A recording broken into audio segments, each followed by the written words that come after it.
Gandang araw po sa ating lahat, narito ang weather update para sa araw na ito at sa mga susunod pang mga araw. Sa kasalukuyan nga itong shear line ang nakakaapekto sa ilang bahagi ng ating bansa. Itong shear line ay yung salubungan ng malamig na hangin galing northeast at ang mainit na hangin galing naman sa silangan.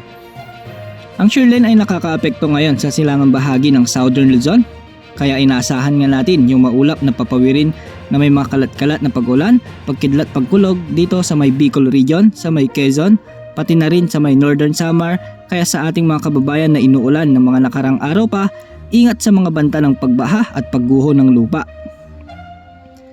Ito namang easterlies o yung mainit na hangin galing sa karagatang Pasipiko ay nakakaapekto sa ilang bahagi ng Visayas at Mindanao. Ito naman ay nagdadala ng maulap na papawirin na may kalat-kalat na pag-ulan, pagkidlat at pagkulog dito sa may Dinagat Island, Surigao del Norte at Surigao del Sur.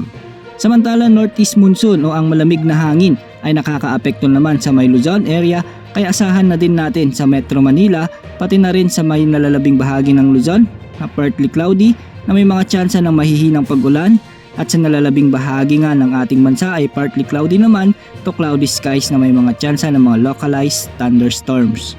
Para naman sa lagay ng panahon bukas, inaasahan nga natin na dito sa may Bicol region ay magkakaroon ng maulap na papawirin na may mga kalat-kalat na pag-ulan, pagkidlat at paggulok, dulot naman ng shear line. Para naman dito sa area ng Cagayan Valley, sa may Cordillera, Administrative Region, Ilocos Region, kabilang na rin ang Central Luzon, inaasahan natin yung amihan o northeast monsoon ay magdadala ng maulap na papawirin na may tsansa ng mga mahihinang pag-ulan.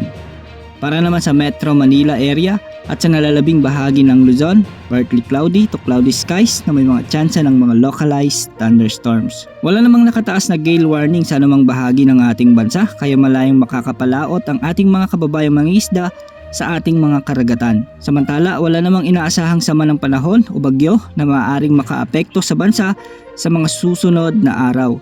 Ayon nga sa latest wind forecast models, mababa ang tsansa na magkaroon ng low pressure area sa mga susunod na araw o linggo. Maging handa sa bawat oras dahil minuminuto ay nagbabago ang panahon. Ito po ang weather update ng bayan, maasahan anumang panahon.